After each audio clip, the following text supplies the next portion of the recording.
LGNDLINE, we back. It's your host, Jonchi. I'm here with the Eastside legend, Scottdale General. Yeah, for sure. JoeGreen in this bitch, man. Yes, sir. Got my boy JoeGreen. How you feeling, bro? I feel good, man. Most definitely. So I just want to go ahead and jump into it, bro. Jump straight into it. 306 Haddon Drive. Sure. You know, for people who not familiar with, you know, the layout of Atlanta, you know, tell everybody exactly where Scottdale is. Scottdale is like between Avondale, Clarkson, and Decatur. We'll just say that.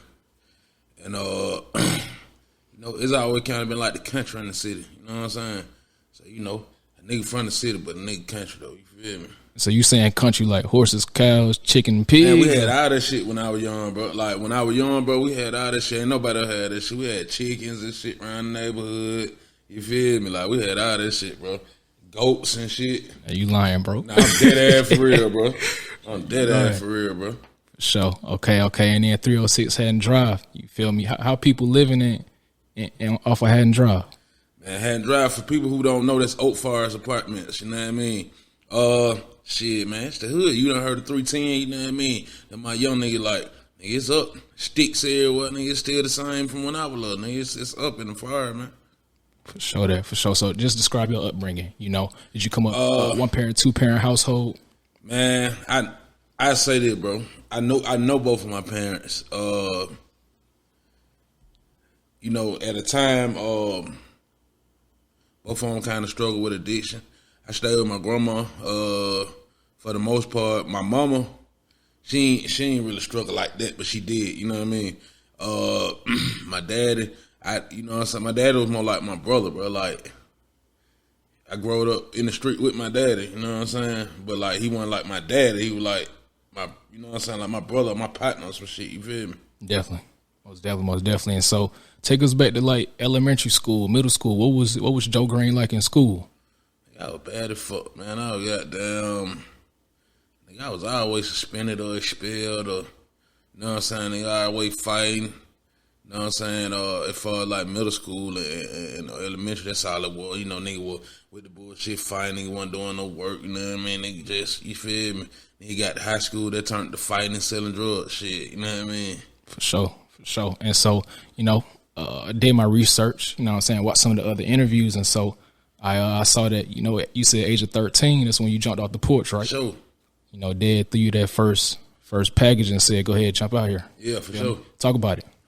All right, so, like, my dad, like I said, he been struggling with addiction all my life. So, like, my dad always smoked up shit, you know what I'm saying?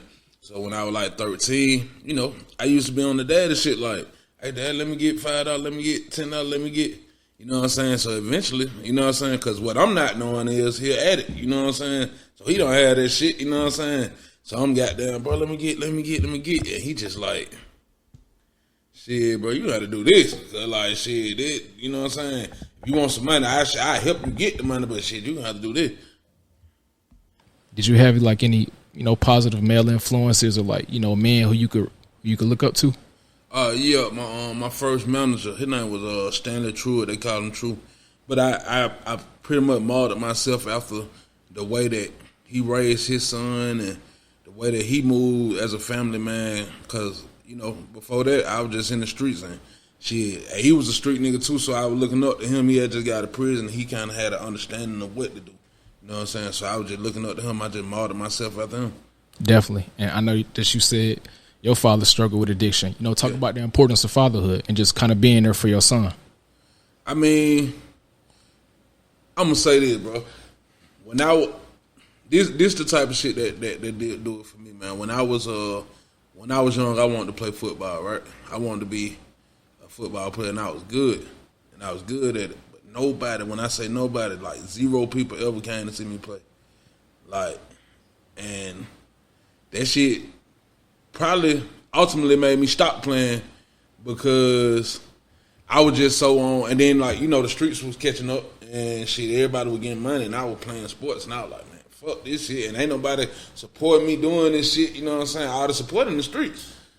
You know what I mean? Now, when it came to my son, I was at every game, bro, and he look at this shit different. He still fighting and still doing this shit because, you know what I'm saying? Like, and he ain't even, adult acting yet. You know what I'm saying? So, yeah, that shit is a big difference. Fatherhood make a big difference. Yeah, facts. Like you said, you definitely need that father in your life to just kind of help you stay the course. You feel me? Like, because it's so easy to get lost out here. You feel me? There's so much shit going on. You may be playing ball, lost, and then but they lost, but they telling you what to do.